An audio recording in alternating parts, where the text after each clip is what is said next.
ব্রাত্য বসু তিনি ইতিমধ্যেই এক্সপোজ করেছেন সফলভাবে অনুষ্ঠিত এসএসসির প্রথম পর্বের পরীক্ষা নবম দশম শ্রেণীর সহকারী শিক্ষক নিয়োগ পরীক্ষা 636টি কেন্দ্রে অংশগ্রহণ করেছেন পরীক্ষার্থীরা। ডব্লিউবি এসএসসি স্কুল শিক্ষা বিভাগ এবং সংশ্লিষ্ট সকল কর্মকর্তাদের অভিনন্দন। একবার সেই পোস্টটা আপনাদের দেখাই, দেখুন তিনি সেখানে একেবারে লিখে দিয়েছেন এবং যারা এর সঙ্গে যুক্ত ছিল সেই কর্মকর্তাদের অভিনন্দন জানিয়েছেন। আগামী রবিবার অর্থাৎ 14ই সেপ্টেম্বর একাদশ দ্বাদশ শ্রেণীর সহকারী শিক্ষক নিয়োগের পরীক্ষা।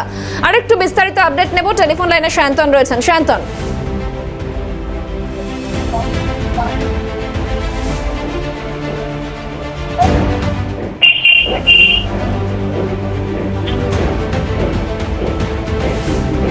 শান্তন শোনা যাচ্ছে? একেবারে আরো একবার যদি প্রশ্নটা করো। শান্তন, আমরা দেখতে পাচ্ছি ব্রাত্য বসু তিনিও কর্মকর্তাদের অভিনন্দন জানিয়েছেন এই প্রথম পর্বের পরীক্ষা সুষ্ঠুভাবে সম্পন্ন হওয়ায়।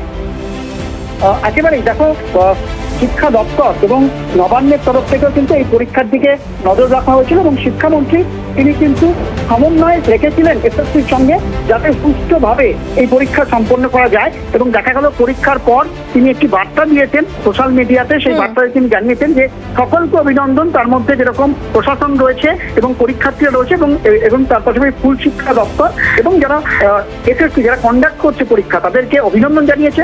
এবং আগামী রবিবার কিন্তু একাদশ দ্বাদশের পরীক্ষা রয়েছে শিক্ষক নিয়োগের, সেই পরীক্ষাতেও সর্বোচ্চ নিরাপত্তা এবং স্বচ্ছতা বজায় রাখার জন্য রাজ্যের প্রশাসন সব রকম সাহায্য করতে প্রস্তুত, তিনি কিন্তু সেই বার্তাও দিয়েছেন। অর্থাৎ শুধুমাত্র আজকের পরীক্ষা নিয়েই তারা সন্তুষ্ট হচ্ছেন না এবং 14 তারিখে একাদশ দ্বাদশের যে পরীক্ষা রয়েছে সেই পরীক্ষাও কিন্তু একেবারে সুষ্ঠুভাবে স্বচ্ছতার সঙ্গে করাই প্রশাসন এবং এসএসসির লক্ষ্য, এইটাই কিন্তু স্পষ্ট করে দিয়েছেন রাজ্যের শিক্ষামন্ত্রী। এবং গোটা প্রক্রিয়াতে শিক্ষা দপ্তর যেরকম নজরদারি করেছে, রাজ্যের প্রশাসনের তরফ থেকে নবান্ন নজরদারি করেছে এবং এসএসসি পুরো বিষয়টা কন্ডাক্ট করেছে এবং এখনো পর্যন্ত নির্বিঘ্নে এই পরীক্ষা হয়েছে বলেই এসএসসি সূত্রে খবর।